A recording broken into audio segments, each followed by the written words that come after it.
Hey friends, welcome back to another episode of Theology and Around. My guest today is my good friend, Dr. Ed Uszynski, who has an MA and an MDiv from Trinity Evangelical Divinity School and a PhD in American Studies from Bowling Green State University.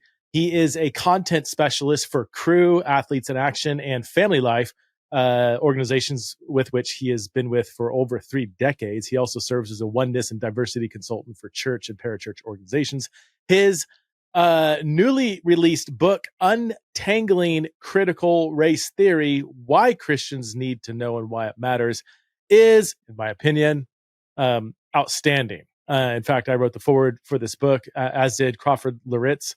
And it's just a really, if you want to understand critical race theory from someone who is trying to get inside of this theory, draw out the good, critique the bad, analyze what it actually is from an extremely well-educated and curious perspective, then this book is just simply outstanding. So that's the topic of our conversation. We talk about critical race theory, we talk about race relations in the church and all that fun stuff. So please welcome back to the show, the one and only Dr. Ed Uszynski. Ed, what led you to want to write this book, Untangling Critical Race Theory? Yeah, Preston, man, I've been thinking a lot about that lately, especially in light of the launch of it coming out, and there already being reviews circulating about it. And the reality is I grew up and I talk about this in the book, but I grew up in a very diverse environment. I grew up at sort of the intersection where the communities and schools overlap between Black folks, white folks, and Puerto Rican folks. That was the intersection. It was more diverse than that, but that made up the 3 largest components. And as I look back and think about my high school years, I lived in all 3 of those worlds. I was a basketball player. I was one of the only white guys on the basketball team, which kind of hoisted me into predominantly Black culture. For a number of reasons, I wound up in a Puerto Rican community, one of which being that I dated a Puerto Rican girl while I was in high school. And of course, I was white and I lived in a white neighborhood. And so I was navigating all 3 of those worlds. And I found myself often playing the role of translator. I found myself regularly saying to whatever group I was hanging out with who had these really racist notions or at least prejudiced notions about the other 2 groups, I found myself regularly saying, yeah, man, that's not exactly how they think or believe, or that's not actually a fair representation of what they're saying over in that other group. I was doing that all the time.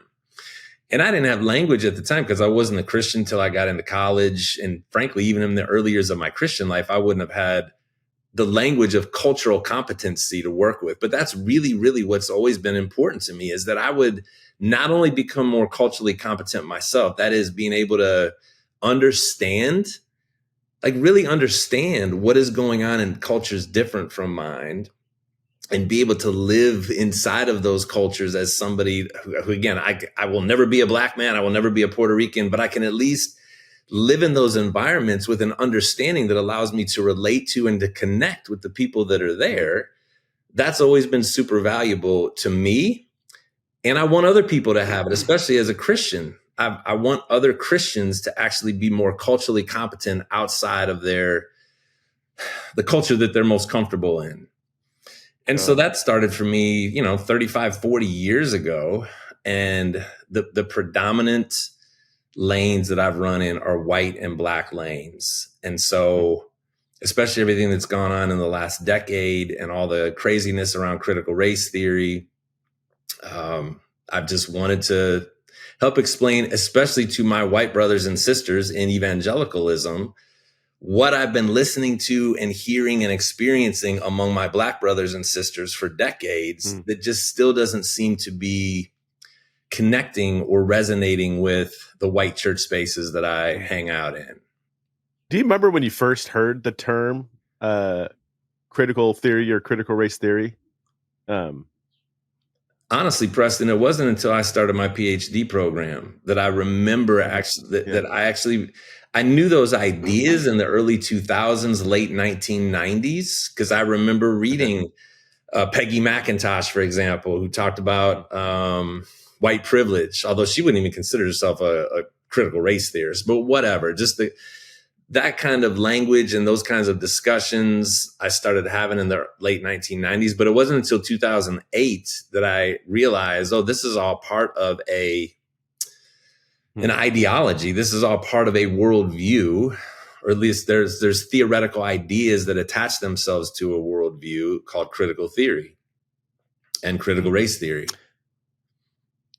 I don't want to spend too much time here because I mean, you spend, several chapters unpacking this in the book, and I don't know what I will have said in the intro, but I'll just say it was one of the more helpful summaries of what is Marxism, what is critical theory, what is critical race theory, what it is not, and that you just did a masterful job just on an educational level helping us understand that. And the book's so much more than just, it's highly relational and practical and very ecclesiological.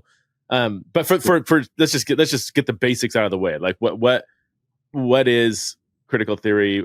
What is critical race theory in particular? And then what is the relationship between those two and Marxism? And maybe we need a basic understanding of what Marxism is. That, which I'll just chum the waters here. That was one of my favorite parts of the book, when you unpack what Marxism actually is. Yeah. Why is that? I remember us talking about that months ago. Do you remember what was it about that stuck out to you, or why was it valuable to you? Because now a number of people have actually said that. And I think even as you're looking there, Preston, I'll just talk for a second. I think part of the reason is that most of us just haven't had a clear encounter with what basic Marxism is. We hear that word get thrown around. We know it's something negative. We know it's attached to these historical atrocities that have been done, right, in our study of history, but we don't actually know what Marx was about, or how he came about, or what it was that he was actually confronting. And I think people, again, this trying to take this very wide-ranging, because Marx wrote thousands of pages and others have written thousands and tens of thousands and hundreds of thousands of pages about him. So it's really difficult to summarize Marxism. And yet there are just some basic things that you come back to over and over again that kind of form a ground zero of understanding what he was about. So when he looked at the problems in the world, and again, you said Marxism, critical theory, critical race theory. So that's three huge things. Yeah. And interesting, I will say this, I argued against having critical race theory in the title of this book, because I really don't think the book is primarily about critical race theory. As much as it's about understanding the ideas that Black Christians have actually been trying to get white Christians to pay attention to for decades, if not arguably centuries. Okay. And that those ideas still remain largely unaddressed and in some ways ignored or dismissed. And critical race theory has now become the latest way to not pay attention to the issues that critical race theory actually wants us to pay attention to. And our Black brothers and sisters want us to pay attention to. That's good. I have this is my advanced reader copy here for my audience. They can. That's way back. It's early. It's way back, man. Yeah. So you're describing critical theory, and I don't know. I kind of resonated with a lot of this. So you say this. You say, critical theory is suspicious. It assumes there's something more going on than what we plainly see. It refuses to blindly trust systems that require our submission, whether financial, educational, political, or religious. Critical doesn't believe in God, but it does believe in human fallenness and the desire of the few to control the many. A critical theory tries to see the ideological iceberg controlling people from beneath the water, expose it to everyone, and then hack at it until it loses its power. And I even wrote next to it, I say, gosh, ... sounds pretty good. I mean, because this whenever I talk about politics and stuff, and this empire, this machine that we're living in, and kind of the charade of democracy and what really drives foreign policy and why we go to war, create wars out of financial kickbacks to the system. Like, there's just, once you peek behind the curtain, you're just like, oh yeah, there's a lot more going on here. So and this isn't, I don't know enough about critical theory to say, oh, okay, that's just, this is a great lens to view things through, but just that concern of saying, let's peek behind this curtain a bit. Let's not take everything at face value. Let's not just give our submission to the powers to be just because they are the powers to be. I think that's a healthy posture to have. So Marx believed that capitalism as a way of organizing ourselves economically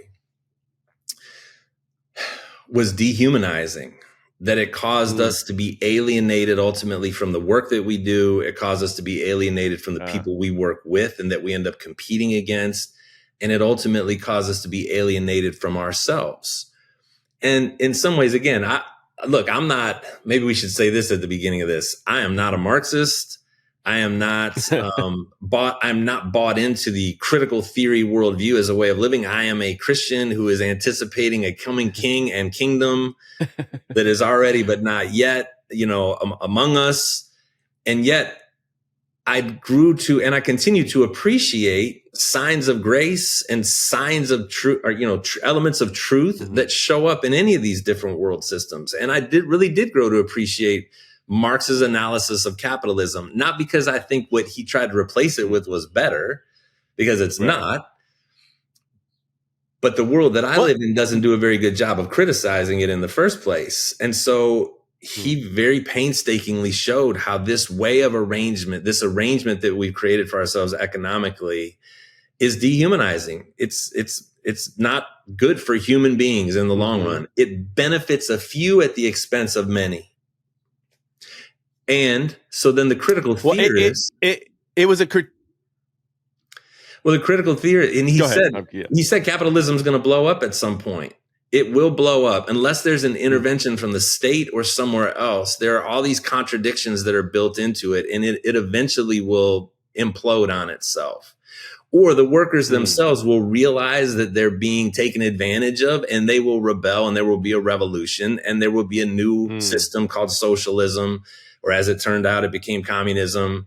And that will inevitably happen, is what he predicted. Well, in the early 1900s, there were all kinds of social environments where it should have happened. Okay, according to kind of his science of economy, it should have happened, but it didn't. And so critical theorists in the early 1930s, 1940s came along and said, well, in light of the fact that the economy hasn't melted down the way Marx predicted, what is it that allows it to continue to be sustained? Why do people continue to submit themselves to a system that's alienating and dehumanizing? And why do they submit themselves to really fascist dictators, which was all, that was all the rage back in the 30s with Hitler and Mao and Stalin, and right? I mean, that was going on all over the place. How does that come about? And why do people continue to submit themselves to it? And so their analysis was to look at how it is that people continue to surrender themselves to systems that ultimately are dehumanizing. Here's another. So this comes on page 39 of the. So I got two copies of your book here, the pre-arc here, and then the final that just I got the early copy of it. Your description of, it seems like Marx was in part critical of you said the dehumanization that happens through capitalism, specifically the commodification of products and people and work environments and everything. So you say Marx hated it. He hated what the mechanics of the capitalistic social system did to everyone involved. Industrialization forced workers to leave agricultural and artisan work for soul-sucking jobs in factories, working long hours, repeating mind-numbing tasks. Instead of people making goods simply because they were needed for survival, people produced commodities for profit, and the products they made started to take on a mystical fetishistic value of their own. In a quasi-spiritual way, products for mass consumption became personifications of a competitive value, and in time, they became more important than the humans who made them. Hashtag iPhone. And what's the name of the person who created your iPhone? I mean, you don't care? No, I don't. I mean, it's just you need the product, dude. Right? I mean, Eventually, people experience alienation in their relationships to the work of their own hands, to their coworkers, and even to themselves. Like, what in that is wrong? Like, that critique is legit, right? I'm not saying that I don't want to reduce. Therefore, let's all. I mean, there are aspects in his original concerns within the cultural context in which he's writing, which is different than ours today. Like, there is a cultural context that some of his concerns of capitalism are legit from a Christian point of view, right? I mean, and that's kind of your point here. You're like, hey, there's pros and cons and really bad stuff and really good stuff and some neutral things, and let's just not broad brush Marxism. Well, he's a Marxist. Like, even that, like, what do you mean by that?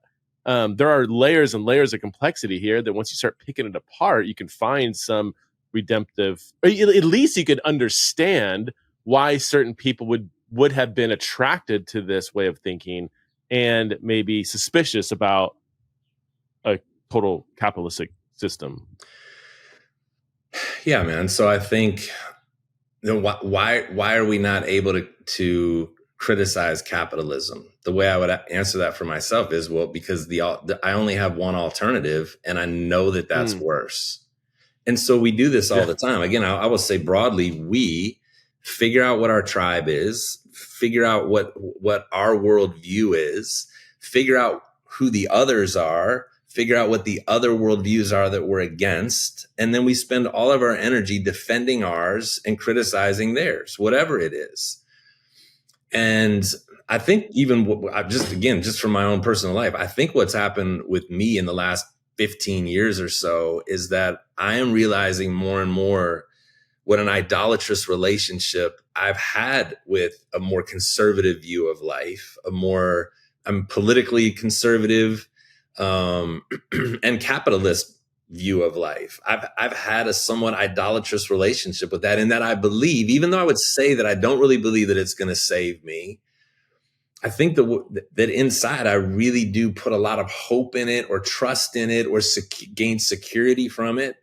And I think what happened with me when I started reading Marx and the critical theorists is they actually have a very scathing view. They're looking through a lens saying, what's on that conservative and capitalist side is dehumanizing. It is just as much of a trap as anything you've ever experienced in your life. And I don't ever listen to those guys because they've already they're Marxists, right? We don't listen to the Marxists. But in listening to them and at least entertaining what they're saying about how the world works, I found myself saying, wow, there really isn't a world system that's going to ultimately benefit people and be humanizing. There isn't. What do we say? I know people even listening to this, some are better than others. Yeah, some may be better than others. But Preston, this is why I so much appreciated your book, Exiles, is that I think as a Christian, I need to be able to separate myself from the system that I've aligned myself with well enough to see that it ultimately does not have Jesus at the center of it. It's actually trying to bring in a very different kingdom than the one that I say that I'm aligned with. And I need to be separated from it more. Again, I'm not going to try to say that for everybody, but I know that I needed that to be true for myself. And so what's ended up happening for me is I've just been able to see more clearly what's wrong on both sides. And I also then am able to see a little bit easier, I think, what's right, and be able to embrace what's right on both sides of the political aisle. Mm-hmm. What do you hope the reader walks away with? Because I mean, and we're focusing on kind of some of the foundational chapters here, but there's a lot more on, I mean, specifically, your ultimate concern is race relations in the church. Your ultimate concern is extremely theological and ecclesiological in the book. So it's not just like a textbook on CRT. Well, no, when somebody said this, and I thought this was a good way to say it, that for the first 5 or 6 chapters, I'm playing the role of professor and talking about Marxism and critical theory and critical race theory as disciplines. And for the last 9 chapters, I'm pastor. And talking about how does any of this land in real life amongst real people? And again, what is it that Black brothers and sisters or just non-white folks have been trying to get white evangelicals to pay closer attention to through the years? And that's really what I hope will happen. I hope that the beginning of the book will at least take the complex and make it a little bit more graspable. and explain what critical race theory really was trying to do in the late 80s and early 90s, which again, I guess I haven't even answered that yet. So Black folks looked at critical theory and said, well, you all are looking at the iceberg. You're willing to take a look behind the scenes to see how power is working in society, but you won't look through a racial lens. As mostly white people who are working in that field, you continue to ignore what it means to be Black, in this case, to be Black in America. And you continue to ignore the way that law maintains inequalities, and law is actually being used to, well, that's just the best way to say it. It's being used to maintain and further inequalities. So critical race theory comes along and winds up being a confrontation with a particular view, a particular racial narrative that existed in America at the time and still exists today, which is one that says we're all good now. After the civil rights movement and the things that happened in the 1960s, we're good. We don't need to talk about race anymore. It's an even playing field. Jim Crow is gone now. We're all good.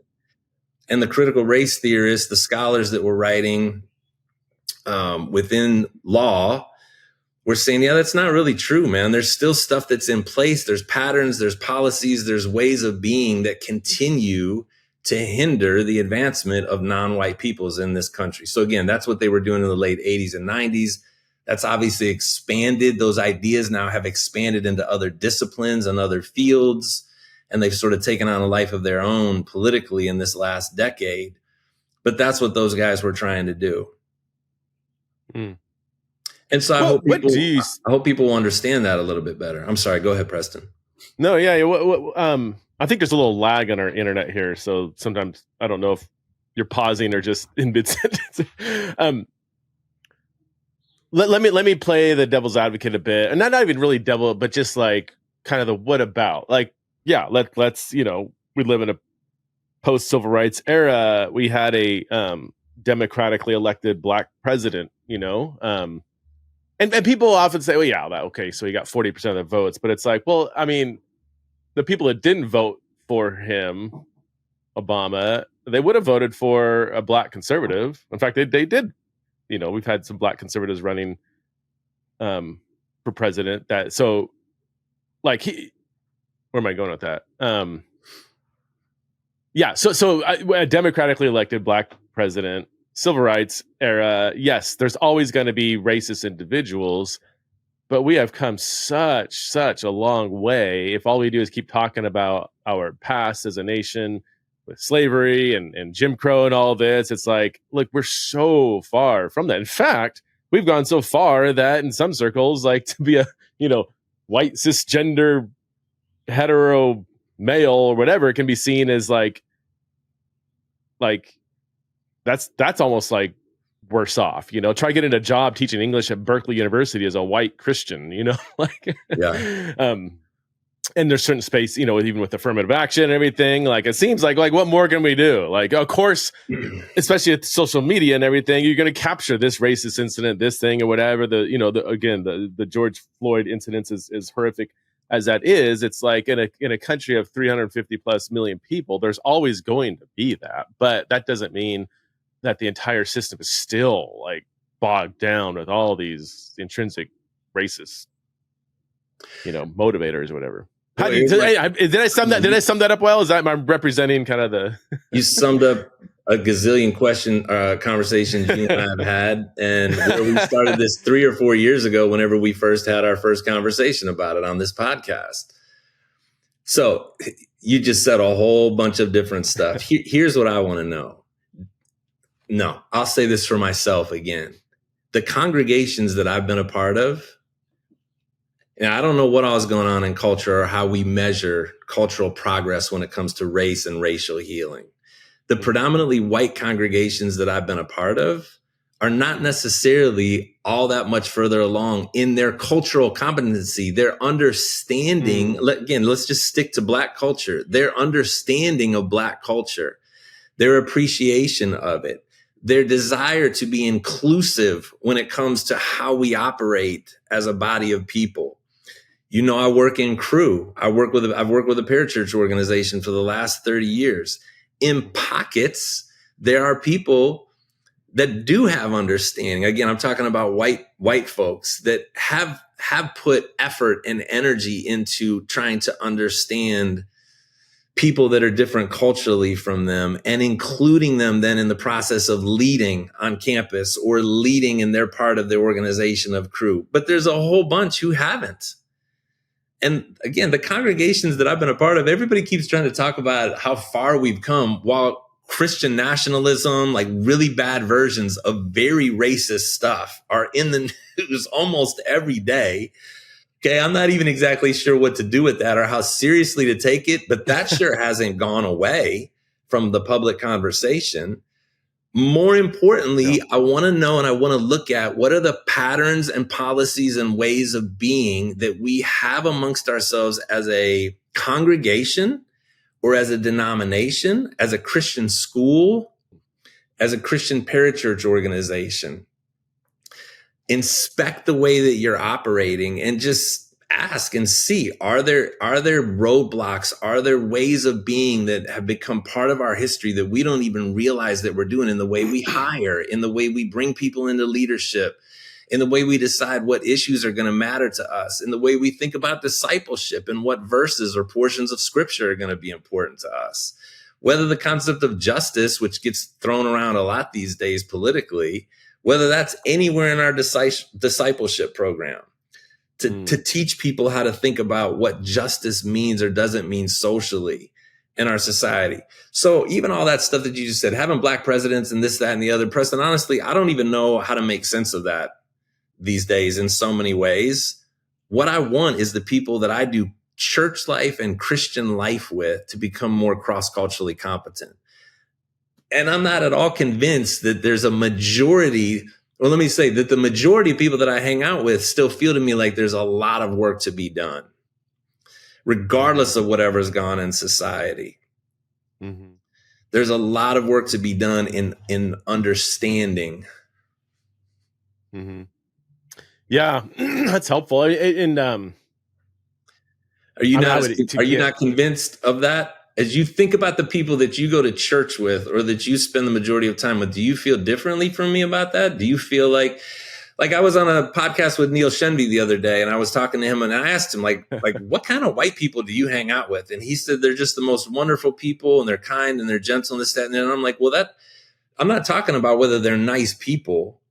I want to know what their ability is to connect and understand with people who are different from them. Yeah. Because the people that I hang out with in Ohio, for the most part, like I said, just have a long way to go. I don't even know exactly how I want to put a label on that, but they have a long enough way to go that I want to be part of trying to help that happen for them. I don't look around and say, oh no, we're good. Like these folks are missiologically deep when it comes to getting outside their own cultural background, their own cultural heritage. They've done inspection on the patterns and policies and the way they operate. They have a sensitivity and an awareness of other people's differences, and they know how to embrace those while being secure in their own. I don't hang around a ton of people that are great at that. No, dude, I mean, just I think you and I are on extremely similar pages on all this stuff. I don't know if I was always there. I mean, I've thought through the race conversation for a while, but nowhere near the level you have. So I'm still kind of on the sideline, just kind of watching the books fly around, the discussions happening. And I for me, and this is totally anecdotal, I think most white people I'm around don't give off the air of any kind of like blatant racist, kind of tendencies, like the people that if they own a business, like, look, I don't care what color you are, just work hard and you're hired, that whatever. So like that kind of like in your face discrimination, even in Idaho, and there are some definite racists here. They're usually up in the mountains and I wouldn't want, but even in a very conservative, very white state, and I would say the majority of the people we hang around are Black. So I can see, like, when we go places, I can see a little bit, kind of like you growing up in Cleveland, like and we have race conversations all the time, and yeah, that kind of blatant in your face racism, very minimal. But what I see is the kind of paternalistic, like, yeah, you would hire a black person, but would you have their family over for a meal? And if you did, would that be kind of a big deal? Like, hey, all right, this family's coming over, and like, or would it just be like just having a meal with your friends? Like I talked to one guy who's he was I don't want to get excited. I didn't get permission to share a story, but yeah, I mean, he made a comment that my family is like one of the first families in the last decade that just treats him like a normal person, not like, oh, and now here's the black person coming over, like, and again, not in a rape, but just in more of a kind of pandering, a little bit of a kind of that white liberal guilt, kind of that like, oh, like just there's still that subtle unintentional othering that I think white people can do without realizing it until you sit down and have frank conversations and get an honest feedback. You're never really gonna kind of see it. Does that make sense? I'm kind of searching for how to describe. Yeah. Yeah. And this is why, and I say this repeatedly, and I've been saying it, I'm not sitting around trying to figure out who the racists are. And I know that still is still debated and kicked around all over the media. Okay. And can I say one more thing? There's a statement I wanted to say, and I didn't say it, but it kind of summarizes. I think the white people I know are very fine with assimilation. They're nervous about integration. That's good. Well, explain what you mean by that. We are blind to what white culture is, as much as a fish is blind to swimming in water. And so as long as other fish come and swim in our water, like assimilate into this kind of culture, that's fine. We, having even a black preacher, black worship leader, whatever, like on stage, oh yeah, totally, but if there's any semblance of like a black culture that starts to get integrated into our white culture, then we get a little bit like, well, hold on here, like it's like when, Lecrae and other people, these black reform conservative Christians started, I think in his own words, started becoming too black, like started to talk about race conversations. And then people were like, oh, hold on, boy, like, let's not get crazy here, And that's why there's been such a massive exit from the white dominated church from, like, again, theologically conservative, even politically conservative black Christians. So we've, talked about this at Exiles and other spaces.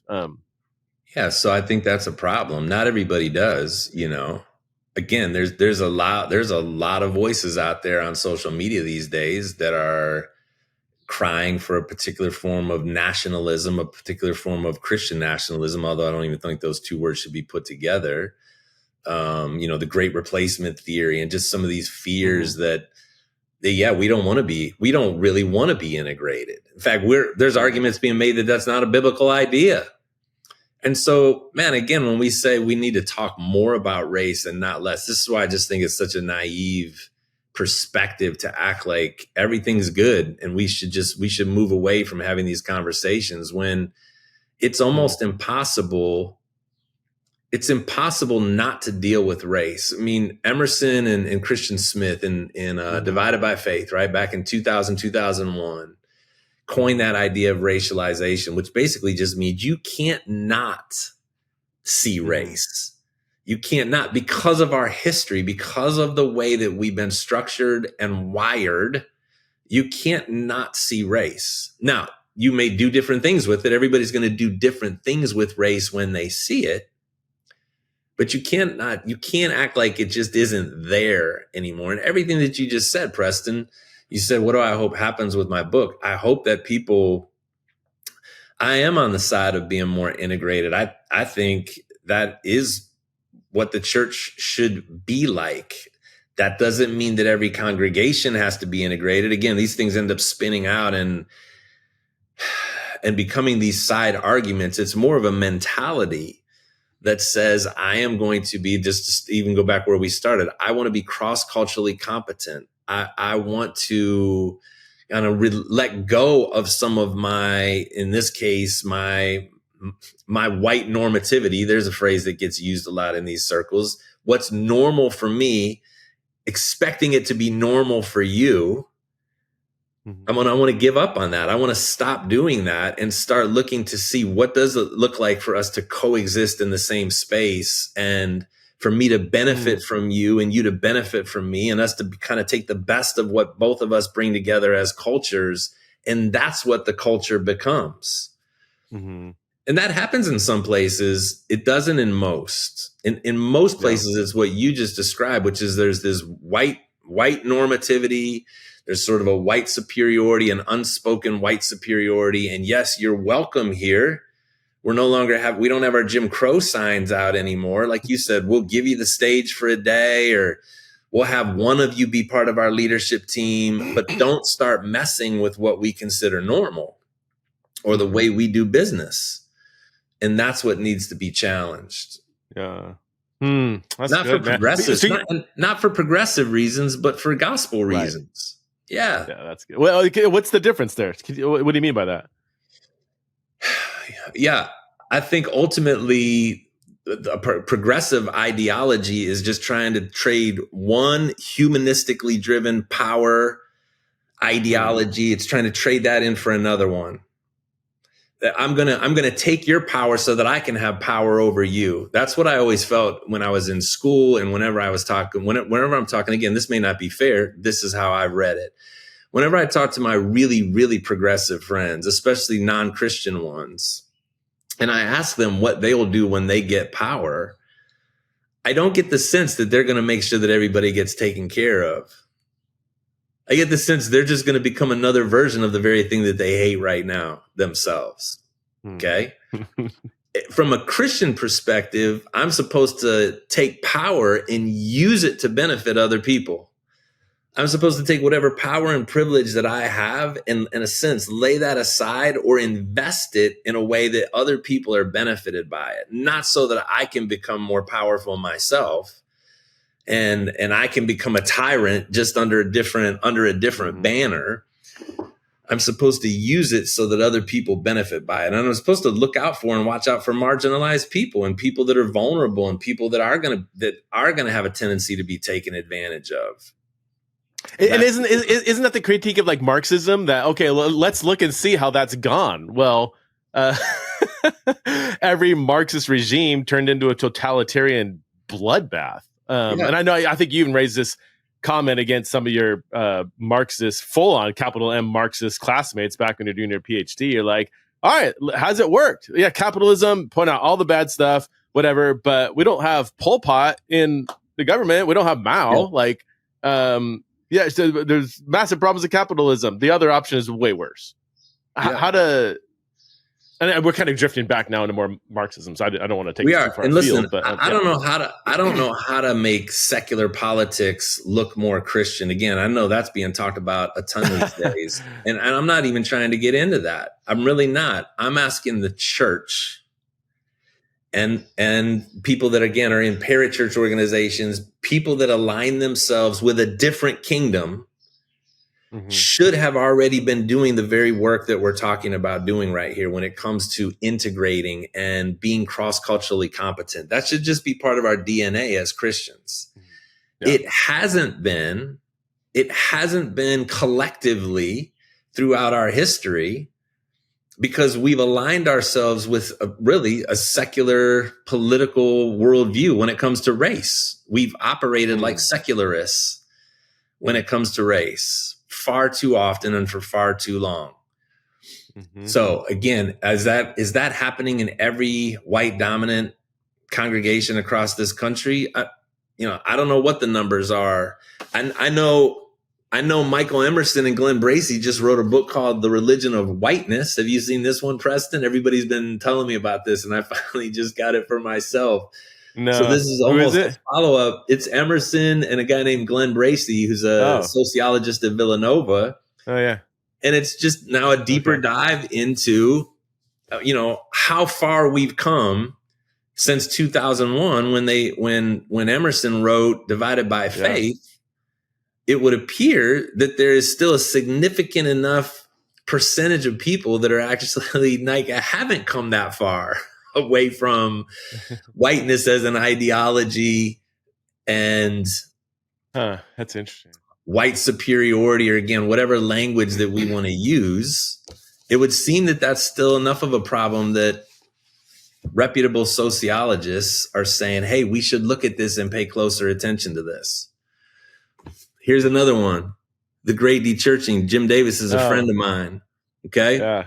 And one of the chapters in this book is specifically about BIPOC people leaving the church, that as they did this general study of why it is that people leave the church, one of the top 4 like groups that arose were BIPOC folks, non-white people. And one of their conclusions actually was, I just read it the other day. Let me see if I can find this real quick. But basically what they end up arguing is that we're just not cross-culturally competent enough as white people. Again, wear those shoes however you want. That's the thing. Everybody right away gets defensive about that statement. And I wish what we did is just say, all right, tell me more about that.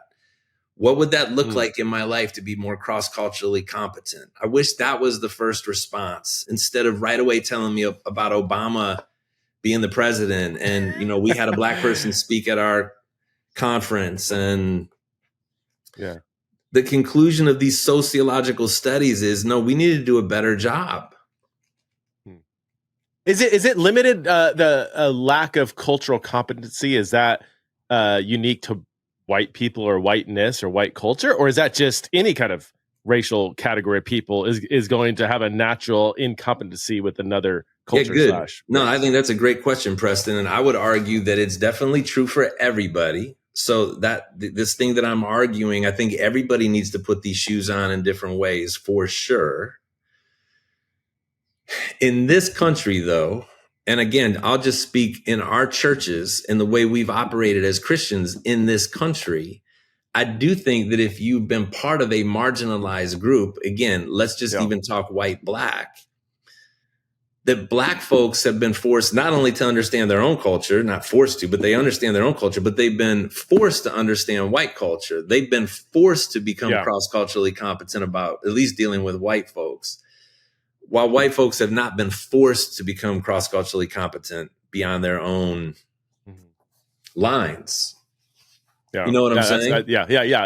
And you and I, you know, we've been in many different cultural contexts, and there is that when you are a minority in a majority cultural context, you are sort of intuitively forced to pick up on these, you know, cultural cues. Whereas I have been in some all black churches that are in very urban environments that really are pretty isolated from white people and understanding how white people think in the best sense of that idea, right? I'm not just talking about knowing that they live amongst racists. You know, there is some percentage of people that are racist and they know that. Well, there is also something just about white culture that's good and can be embraced, which that stuff doesn't get talked about enough. So I do think the shoes fit in any cultural setting, but I'm a white guy who's trying to deal with one particular problem, which is that my white church friends and my white parachurch friends, I think, have, again, to put it negatively, have done a poor job of being cross-culturally competent. Or to put it positively, we could put more energy into it. We could invest more energy in trying to understand more. Is your book written, when you picture your audience, is it primarily a white, more conservative, evangelical Christian? Is that? Yeah, totally. Like, and you're trying to translate. Yeah, I say that right up front. That I think there's something to be gained for everybody in here, potentially. But I definitely have my white Christian friends in mind. Again, my white Christian friends who want this and are open to the discussion. Yeah. Some of my white Christian friends don't have any more questions about any of it. They're already settled in what they think. I think that's a problem. I think it's wrong, but that's just the reality. They think they're good to go. They don't think this is a problem. Some of my white Christian friends are just very suspicious anytime race gets talked about because they get thrown off politically, or because, again, that's part of the reason why I think I've tried to kind of redeem the best of what critical race theory is and how it can be useful and helpful to us. The questions that it gets us to ask can actually be helpful. But I wrote it for the people out there that are actually trying to think better about this. And so, there's a couple chapters in there that talk about objections to CRT, or objections in this whole racial conversation. And there's 10, what are 11, some 12. of those? What are some of the big ones, the ones that come up in 9 out of 10 conversations you have about race? These are the questions that often come up. That if we start to talk about justice or racial issues, that we will necessarily fall into mission drift. That if we're a gospel-driven organization, that the place of talking about justice is a secondary issue. It shouldn't be talked about alongside the gospel. That white people are being asked to repent of the sins of the past, and they're constantly being held guilty for what's happened in the past. What about this? And this is a genuine question. The critique often here is CRT, and you see this in the news a lot, right? That CRT teaches white people to hate themselves. Yeah. What about that? Is that legit? Is the CRT teach white people to hate themselves? Well, or certain forms of it? Is that an issue? Like, and we can get to some of the critiques of your book, and I know that was kind of brought up. Like, well, we won't. Yeah, I don't think I don't think it has to. I've been in situations where race was being talked about, and whether or not people end up being kind of shamed into a corner has way more to do with a facilitator than it does the content. Across years, I've seen, and most of the time, actually, I've seen race conversations and digging into conversations about privilege or what white supremacy means in the church or any of these kinds of things, which are really incendiary ideas and topics. When that's facilitated well, it almost always is redemptive in the end. When it's facilitated poorly, things can go sideways pretty quick because there's such emotional topics, and people can wind up feeling like they're being blamed for something that they don't feel like they did. On the other hand, I would say anytime you talk about race and racial history and you're a white person, I don't think I think it's to be expected I might feel bad, that I might feel some kind of not good feeling. I don't see why we have to protect ourselves from that. It's a crappy past. It is a crappy past, but I didn't even want to get stuck on that. That's where I feel like Shenby and others always want to talk about the past. I think it's a pretty crappy present. I think it's a way crappier present than most white people realize.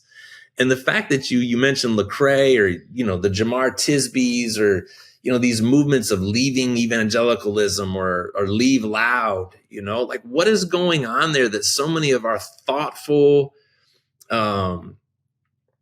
orthodox in their theology, Black brothers and sisters are saying, we got to get away from this. We got to get away from what's getting called white evangelicalism. Why is that? Why are they doing that? Why is it still being written about in the great de-churching that we're saying that somebody is concluding, two white guys are concluding, who didn't come into it looking for this conclusion, but based on their studies are saying, wow, we need to do a better job of listening and understanding and, again, becoming more competent in our understanding of what's going on with non-white people. Why is that happening? Because maybe things are not as good as we want to think that they are. We keep telling ourselves that everything is okay and that we don't need to be talking about this, that this is just the product of race baiting and it's the product of radical progressives. And look, some of it is, but this has been getting talked about for decades, way before critical race theory was getting talked about. This problem of white evangelicalism not making space for people different from them at the table, at the leadership table, or in the congregation, or in the planning process for what our priorities are for this year. That problem has been getting talked about across my Christian life, which started in the 80s. And it's still being talked about and apparently is lacking today.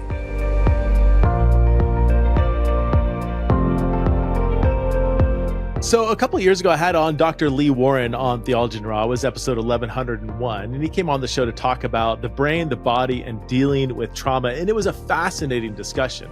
Well, I want to let you know that Dr. Warren has a podcast titled, you guessed it, the Dr. Lee Warren Podcast. So if you don't remember, Dr. Warren is a neurosurgeon and author, and in his podcast, he delivers weekly lessons from neuroscience, faith, and common sense on how to lead a healthier, better, and happier life. He's had on several guests such as Max Lucado, Philip Yancey, John Bevere, and many others. And he will oftentimes just address various issues that surround faith and the brain. So one episode is titled The Myth of Multitasking. Another episode is titled The Opposite of Depression.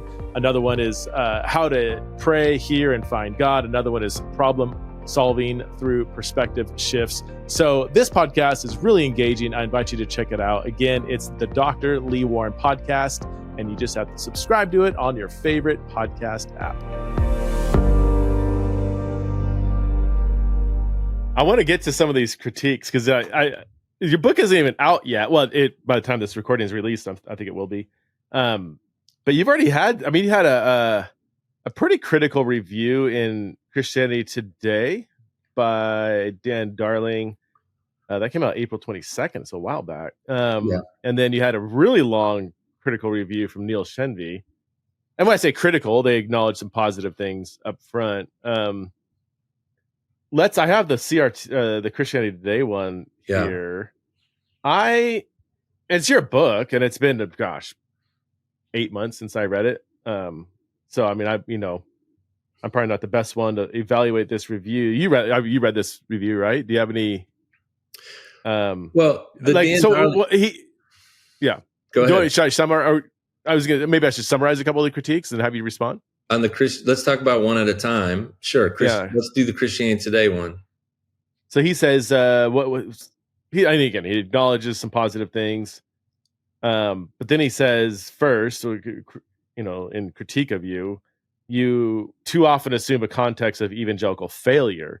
Your writing is replete with broad brush critiques and dismissive descriptors, and he seems unwilling to find anything redemptive in evangelical attempts to bring about racial reconciliation. Do you have any thoughts on that? Well, first of all, let me just say this. I really did appreciate Dan Darling taking the first swipe at it.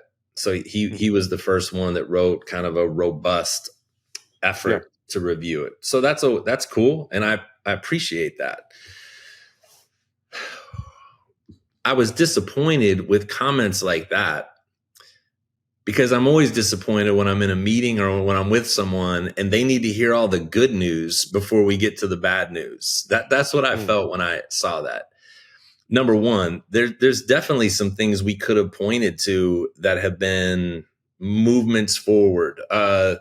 The Promise Keepers back in the 90s. And I'm not even thinking, I kind of wonder, what does he have in mind when he's saying that? I think of the Lenses Institute in Crew, which some of your listeners will know about that, where there's been these pockets of intentional effort within white evangelicalism to create a space to get better at this. Absolutely. InterVarsity itself as a movement has always been conscious of being cross-culturally competent in the way that they do ministry. Yes. And so I chose not to use a lot of time on that because I feel like I don't want to massage you with that. I want you to recognize and be disturbed and provoked that there is still a huge problem.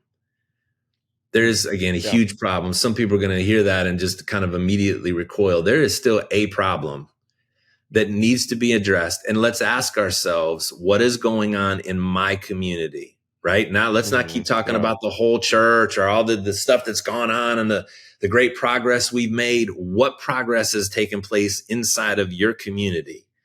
Yeah, is what matters. And so, go ahead. Well, he said you're ignoring good faith efforts to reckon with and repent of these sins is both uncharitable and ahistorical.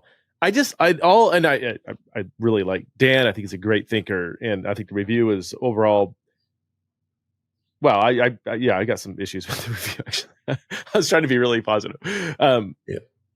But like, yeah, to say it's ahistorical, like it's to me I don't say false dichotomy. It's unfair to say because you didn't also emphasize this, because you chose to emphasize this, therefore you being unhistorical. You could say like you're building a certain maybe narrative, and you say, I mean, you make it really clear that by identifying some areas that we need work in, maybe significant work in, that doesn't therefore deny the many progress that we made. And you're not saying there are no churches out there, no denominations, no organizations that have made great progress. Not at all. So I don't know. Like I thought that was kind of unfair. But I did too. And it's always strange when somebody is critiquing something that, I just gave birth to, and I'm trying to put on my big boy pants. Preston, you and I have talked about this, man. If you're going to put ideas out there, and especially ideas about controversial stuff, I better get ready for people to say hard things, and I better be able to listen to it and try to, again, if the shoes fit, I need to be able to put them on where they do fit. And okay, great. So we could have used a couple more pages on affirming good things that have happened. Again, I've said pretty clearly up front in the book, that's not what I'm here to do. And I've gotten myself in trouble with different leaders over the last decade, actually, because my way of doing things, again, this is just sort of how I'm wired, is I don't feel like I need to come in and cushion you with all the good news before I tell you what the bad news is. And maybe I do need to do a better job of that. I'm here to talk about the bad news. You should coddle you should do a bit more coddling of our white fragility. No, I'm just kidding. That's not. No, true. Preston, it may be true, actually. It may be true, whether it's talking about the white issue or any other issue. I probably do need to do a better job. It is probably more loving to be a little more coddling than what I would typically find comfortable myself. But again, on the other hand, there's a part of me that wants to say, dude, tell me what all the advances are. What exactly do you have in mind? I really just want to hear that. The advances that have so transformed the body that you're a part of right now. I really mean that. When you look around yourself, do you feel like everything we've already said in a bunch of different ways, that the people that you do life with are cross-culturally competent? They have understanding about other cultures in such a way that they do know what integration actually really looks like. They do know what it means to be, what inclusion actually really looks like. I'm not around a lot of people like that. So maybe you are. Okay. So maybe you feel like in Justified, we're in a really, really good place. I'm talking to people all over the country, Black people and white people. And the majority of white people I talk to, I don't feel like it put a lot of effort or energy into it. And the majority of Black people that I talk to have been low-key exasperated across their life as a Christian, trying to do ministry or just coexist inside of white evangelical spaces. Yeah. I've got outliers, but again, I'm not trying to write about the outliers. I'm trying to write about the problem. Yeah. No, it's good. And to critique a book on what isn't stated in the book is a little bit, I don't know.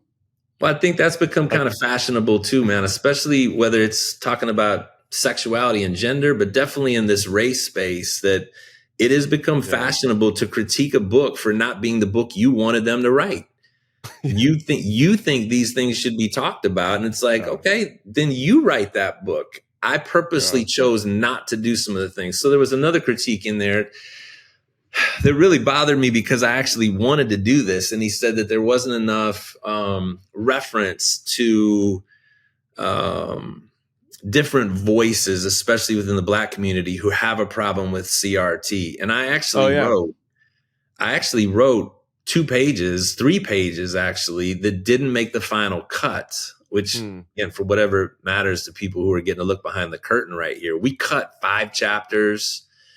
They already gave me way more pages than I think they intended to at first, but we still cut 5 chapters. And one of the last things that got cut were 3 pages from the intro, where I actually did, show some of the different views of why CRT, the current CRT and the way that it's manifesting itself in culture, why it is that different Black intellectuals and people from different strains of thought are rejecting it.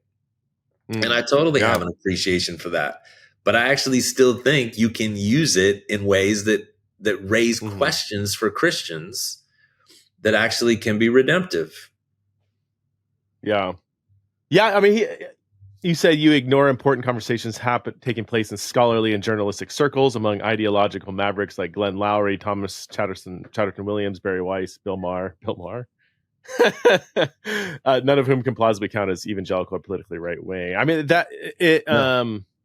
I would even throw in, Coleman Hughes and who's Glenn Lowry's dialogue partner, John McWhorter. And these guys are super. Yeah, they're great. But again, if you had another chapter, if you had another 10, 20,000 words to add to a book that was already getting that's an average size book, that would have been interesting. But I would say when in a critical review, critique the content of what you're actually saying, but you didn't mention this. You didn't mention, and this is the world I live in with sexuality, right? Like right? Like, wow, you didn't talk about this. I'm like, well, yeah, I mean, I think what bothered me the most about that. I think what bothered me the most about that review, Preston, is that what I'm trying to do in this book predominantly is answer the question, can critical race theory be used redemptively within the church? Right. Neil Shenvi is saying no, because for it's a worldview, and that's it. I'm arguing that theories do not necessarily have to always be part of a worldview. They contribute to a worldview for sure, but theories are lenses through which we look. And this all goes back to the whole Southern Baptist Convention and Resolution Number 9. And this is what they argued about. And there was a bunch of guys that said, no, it's always incompatible. And there were others that when the resolution actually got written that said, coming from a secure Orthodox biblical position and foundation, we can look through these lenses and benefit and gain benefit. What they didn't do is show how or talk about how, at least not that I saw. Maybe they did in their own circles and I just never came across it. So a big chunk of the book is actually showing how that each of the tenets, or at least the 8 tenets that I looked at, we can look through these lenses and we can ask questions that can be beneficial to us as theories. So when critical race theory says that racism is endemic, that it's normal, that it's just woven into the system and the fabric of the way we do life in America, I want to ask, again, I always just want to say, tell me more about that. What does that mean? What does it look like? What would it look like for racism to be woven into the fabric of my church congregation, for example? What it doesn't mean is that everybody there is racist, or that we're even supposed to try to figure out who the racists are. What it means, if you dig into even what critical race theory as it gets applied is doing with that particular tenet, is it's saying, what are the patterns, policies, and just procedures that have been in place for so long, nobody even asks questions about them anymore, that are actually prohibitive or create some roadblock for non-white people to feel like they're a part of this community or to flourish in this community. And don't just quickly scoff at that question. Really think about it and talk about it and ask questions about it.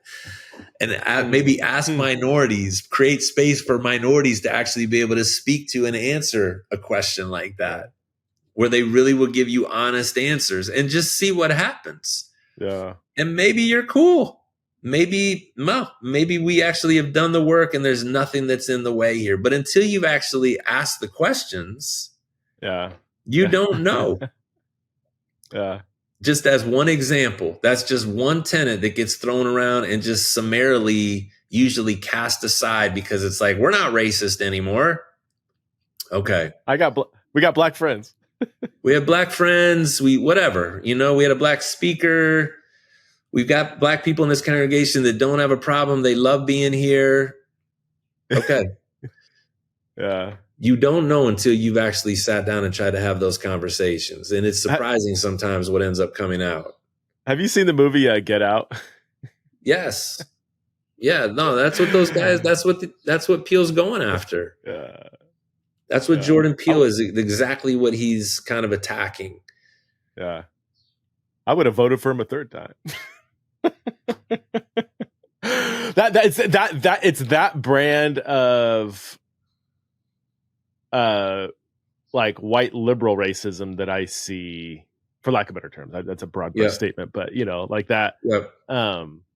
That movie just is so brilliant. Anyway, okay, we only have a few more minutes. I got another call coming in here. Let's. So I didn't read. I mean, Neil Shenvi, who's if people aren't aware, he's been one of the more prolific.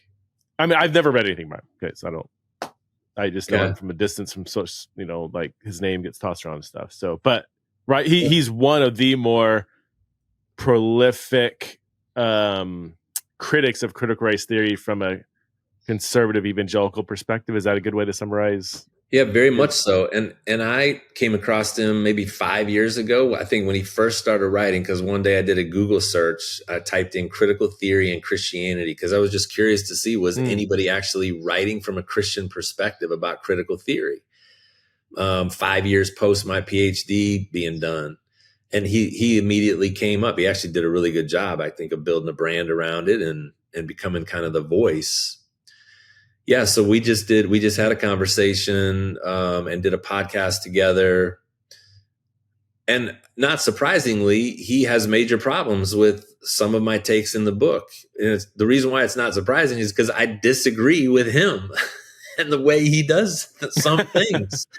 And so I'm writing the book actually to counter some of what he does. What would be some of your big picture, maybe, disagreements? Yeah, and I want to write this, actually. He's kind of forcing me now to create a platform to write this kind of stuff on, and I think I need to do it. I think he sees, and again, we'll talk kind of in generalities, he sees everything as a worldview. His problem with critical race theory and critical theory is as a worldview, and I have a problem with it as a worldview too. And he doesn't meaning the total package, like you either take the whole package deal, or you either accept it or you reject it, rather than there could be aspects within these theories. Yeah, look, I write about this in the book. For the 5 years that I sat with people in my PhD cohort, there were 4 different responses that people had to all this theory talk.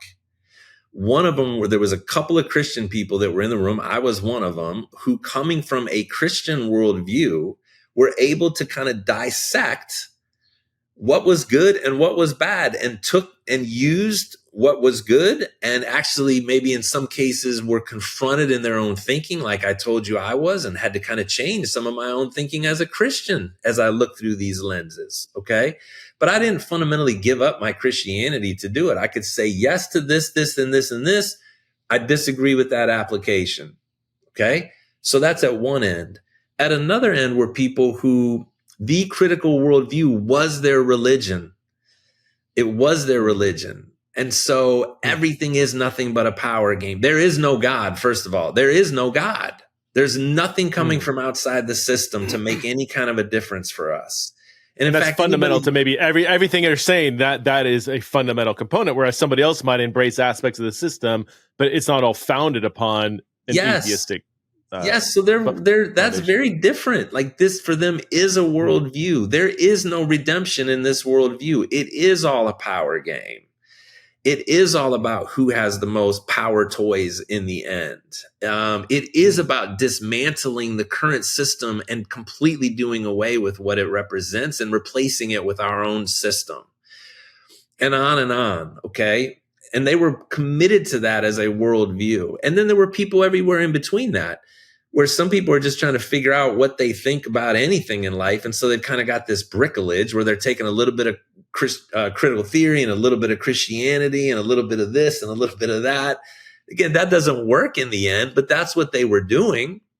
And then there were some other people there that were just committed politically to conservatism. They were Fox News conservatives. And so anytime anything got talked about, just like Rush Limbaugh used to do, anytime anything got represented from this other side, they shot it down. And that's how they interacted with critical theory. They just shot it down. They didn't even think about it. So for me, there were 4 different ways of encountering different kinds of critical theory. For Neil, it seems like there's really only one. Even though he might say yes to all those, he critiques it as though it's an all-encompassing worldview. And that the way he sees it, I think the other thing that bothers me, you asked me kind of where we're different, is that I just think he's very committed to the idea that his subjective view of the world is where objective truth is found, that he's got it. He's got an angle on the objective truth. And I just don't operate that same way. I think the whole talk about objectivity is way more slippery. At the end of the day, I believe in Jesus Christ and him crucified, risen, and coming again. And I really do believe wholeheartedly in the Bible as I'm able to understand it. But kind of this sledgehammer idea of objectivity, which blew up Cedarville, right? When you were at Cedarville, right? This sort of a lack of humility before the fact of my own inability to ever really consume things in an objective, totally objective way just causes, I think, real problems. And so again, he thinks he sees it all perfectly clearly. He has real problems with some of the ideas like white supremacy or white privilege or any of these ideas. He just completely dismisses those or he doesn't, even if he kind of gives a nod or an affirming nod that there can be some value to it, he doesn't work very hard at exploiting what that is or explaining it. Meanwhile, he'll write 10 pages on what's wrong with it. And I just don't agree with a lot of what he's saying is wrong with it. One of the things I just in glancing at his review that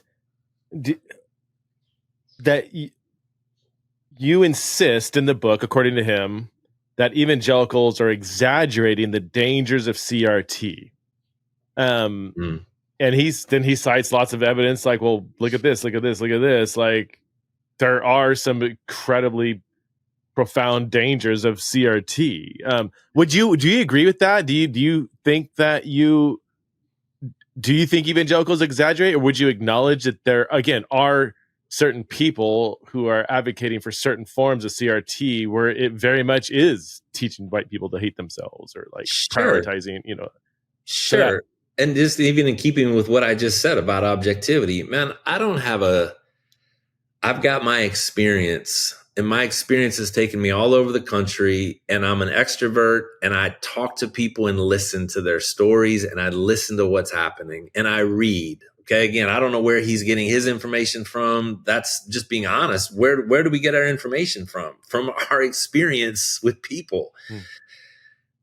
I think it's an exaggeration because the churches that I'm in and that I get exposed to are not going over the edge because of critical theory. They're not trading in their biblical orthodoxy for a critical Marxist worldview. There are some that are doing that.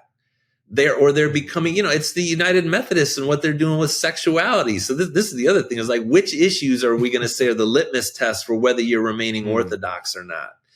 We know what the usual suspects are. One of them is sexuality. And that's really become messy for us as Christians. But when it comes to race, my experience has not been that most churches are in danger of embracing these radical secular thoughts. Okay. My experience has been that the majority of people continue to ignore or remain ignorant about the concepts and ideas that Black people want them to care about. So President, he keeps dragging Christina Cleveland out. Like in every episode that I watch him or read him, Christina Cleveland, Truth's Table podcast that she hosts with 2 other women, who has become, in his words, apostate. And she's doing some things that are way outside the lines and are just kind of radically progressive. Okay. And his concern first of all, the other 2 women that she works with have not, and they're interacting with all the same kind of racial content. So why is it that one has gone over the edge because of critical race theory, but the other 2 haven't? Let's just explain that to me. Number 2, you don't know, like, people's spiritual journeys are complicated, man. They're complicated. And so I'm not going to overreact. If there's anything I've learned in dealing with students on campus is that you don't overreact when they sound like they've gone off the edge for a while, and you don't overreact when they sound like they're hugely orthodox, because it's a long journey, okay? And she may just be in a phase right now. And why is she in this phase? He wants to argue that it's because of critical race theory. I want to argue that the reason why somebody that is normally orthodox, who's black, who starts to slide away from orthodoxy, is not doing it primarily because he or she has a theology problem, but an anthropology problem. They're having problems with people. By their testimony is saying, I am experiencing something in this thing called white evangelicalism that is turning me off to the faith. It's Tim Whitaker and all his, everybody that's following. I am having a negative experience, okay, with the pastors, with maybe a tyrannical Christian school that sucked the soul out of me, okay, because of it, because of the way it operated that wasn't really in a very Christian way. And I am reacting to that by going in the opposite direction, either permanently or for a period of time. That is way more of a problem, I think, in churches than critical race theory, which is kind of this recent phenomenon. Does that mean we don't need Neil Shenby? No, I think Neil's done a great job of saying, look, if your church is going off the edge with this kind of teaching, this is wrong. And this is how you get back to orthodoxy. I think there's a place for that. Meanwhile, again, in the space of white versus non-white people, there hasn't been a lot written that is saying maybe the reason why black folks and non-white folks are going off the edge has more to do with us than it has to do with this theological slippage. That's what I'm trying to argue, Preston. It's so good. It sounds, so you're saying his critiques, and just to go back to his review, you're saying it's not that his critiques or concerns or his quotes from some of these kind of more radical statements are not legitimate. And if a church is going, let me just say this: some of them are, some of them aren't. Like he gets all worked up about Latasha Morrison and David Swanson, and I agree with their statements. I don't have any problem with saying that there's a deficit inside of white people when it comes to thinking about race. I don't have a problem with owning that for myself as a white person or saying it appropriately in the midst of other white people. I don't think that that's an unbiblical idea to say that sociologically we have been carried along by a current that has left us at a deficit when it comes to dealing with non-white people, both in our churches and what's been handed to us in society. I don't have a problem with that. He does. But go ahead. Some of their statements, I think, are out of line. And so his concern is more to address progressive drift. And let's just assume there are aspects of that are legitimate, and he's focusing on that. And it might come down to, would this be fair, him wanting your book to be concerned about the same thing, and when it's not concerned about the same thing that he's concerned about, then But I hear you though, and this comes up in the sexuality conversation too. Like, are there that there are parts of the white dominated evangelical church that all they are concerned about this radical statement, this clip from Libs of TikTok, this DEI training that was just radically racist, and then people and the little amount of time that some white evangelical churches, Christians, leaders, whatever, might spend in understanding this conversation, and CRT in particular, might be just focused on these sound bites that they are actually really dangerous and radical. Yeah. But it's like if that's all you do, I mean, you're missing this whole other conversation that needs to be happening. It's okay. The only way I can understand is in sexuality conversation. If I look at right wing clips of drag queen story hour and these, you're going to have a certain worldview of what all, trans people are going to be like.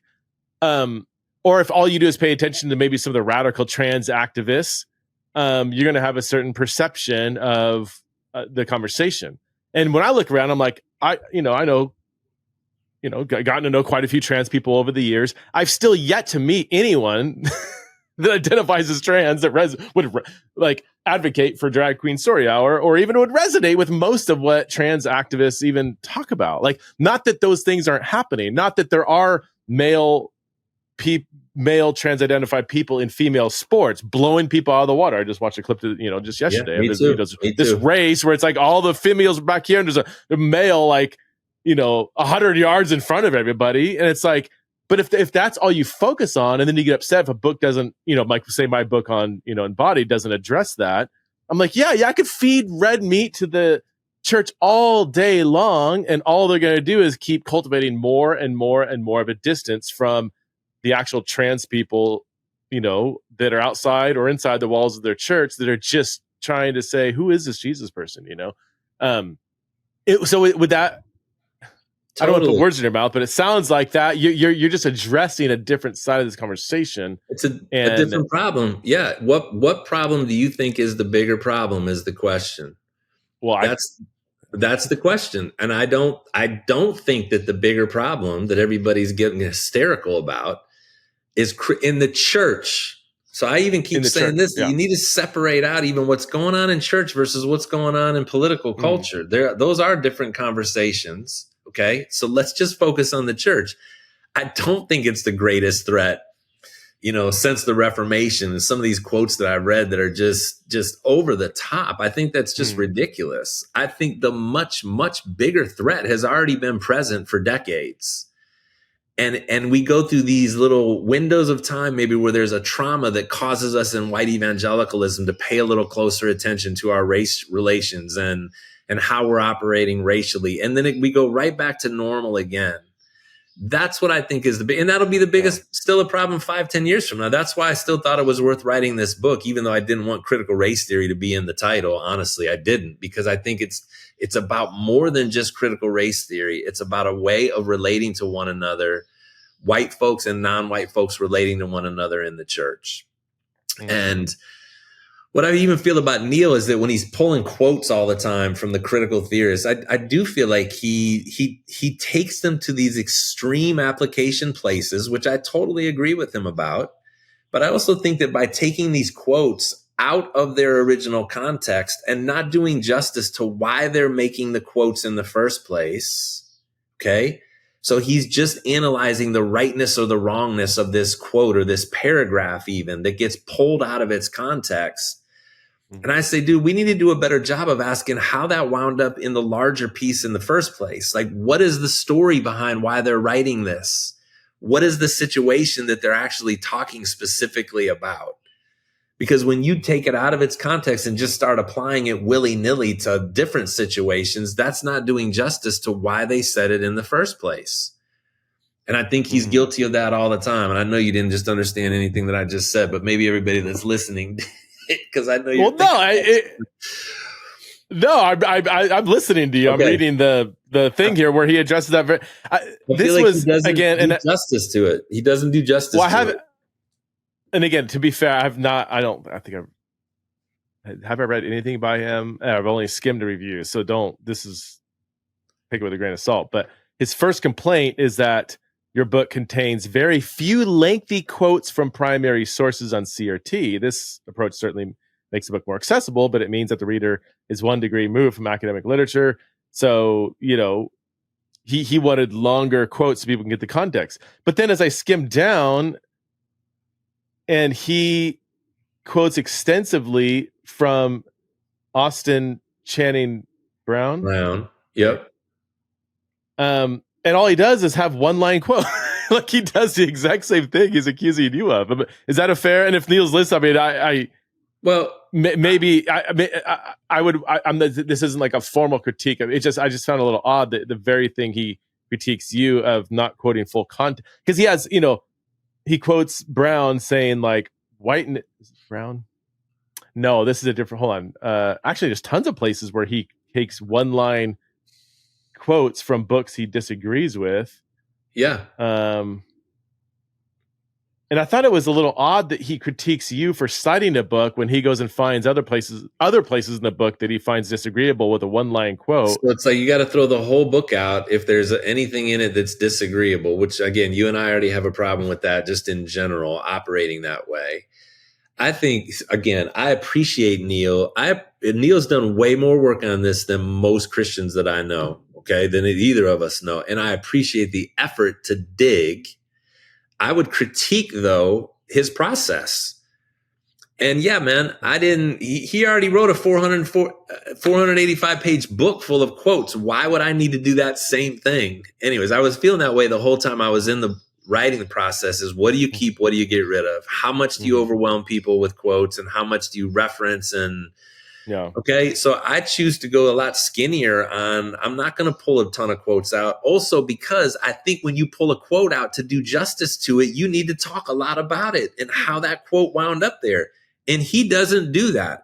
He strips them of their context because he's trying to make an argument that says this is all bad. And here's examples of the all badness. And almost every time I read his quotes that he pulls, I say, oh yeah, why did they say that? Where is that coming from? He wants to talk about why this sentence is wrong. I want to talk about why it got written in the first place. And so he quotes, like Austin Channing Brown has a chapter titled "White People Are Exhausting," and he quotes that. Yeah, and I read that, I'm like, yeah, I don't like. Can you imagine anybody describing a whole entire race? Let's just replace white people with any other, brown people. If I wrote a book and I said black people are exhausting, that's my title chapter. Like, I don't think that would fly. And that's probably his point. Like, how could you? It is his point. It's totally his point. And this is, again, where this is the whole white fragility thing. And it's like, again, this isn't a new conversation. This is a minority group that has been trampled by the dominant group throughout history. They have been trampled by that group. And if she is saying that being around white Christians is exhausting, my first reaction, again, I'm not saying I even do this very well all the time, because my natural first reaction is to get defensive. My first reaction should be, tell me more. Yeah. Why do you feel that way? What has happened? Tell me about that experience. That experience matters. She's not just trying to pick a fight. She's not, you know what I'm saying? Like, all of these black authors that have written some of these provocative things are not out there, for the most part, I don't believe, just trying to stir things up and make life miserable for themselves. They're trying to get people that have been kind of hard-headed about this. Dude, again, this is what I end up feeling for a lot of my black minister friends, okay? What else are we supposed to do if words won't work? If we've sat in your meetings and we've gone through your processes and we've used words to try to get you to feel what we feel, or to understand what we're feeling, or to see what we see, and words don't work. What are you leaving? What options are you leaving for us? Some people's options is to burn stuff down, right? Blow things up. That's the secular response. And a lot of our Christian friends are actually like, light the match, man. Go ahead. I can't say it publicly, but light the match. Some of our friends are still trying to use words, but they're using them just way more provocatively. They're saying offensive things. They are saying things that they know are not going to be okay with people, because they're trying to stir people up to see what they're not seeing. And I feel the exasperation of that. So yeah, when I would imagine if Austin, go ahead. Yeah. If Austin read this, I think just the constant pulling one-liners out. And again, this comes several paragraphs after he accused you of kind of doing the same thing.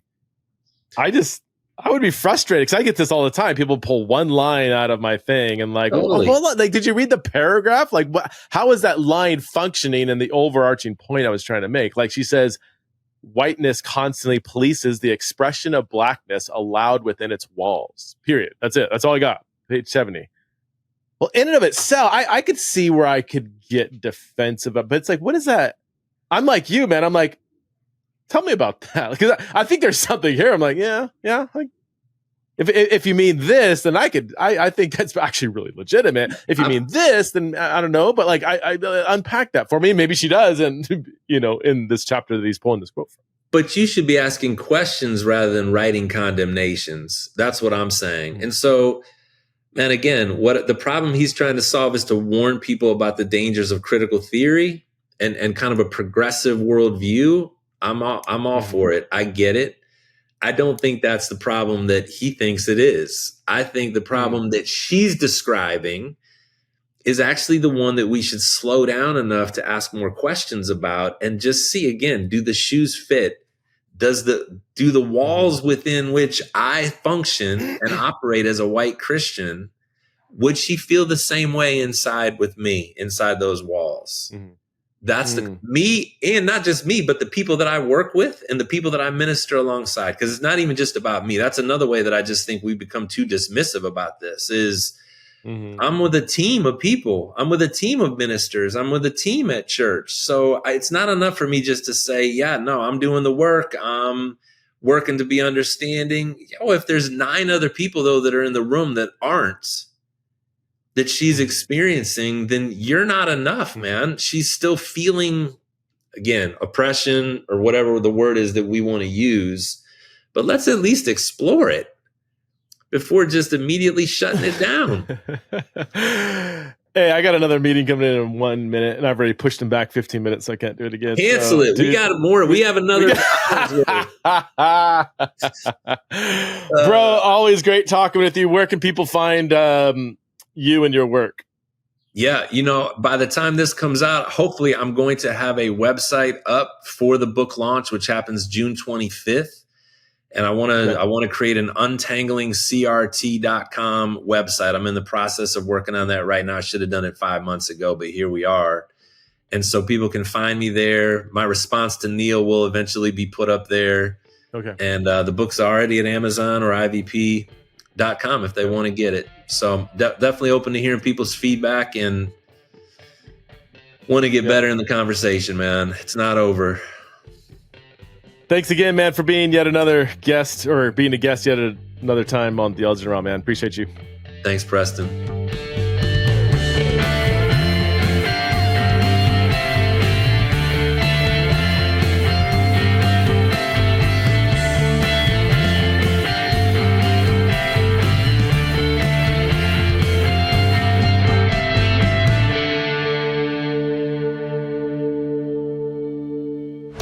This show is part of the Converge Podcast Network.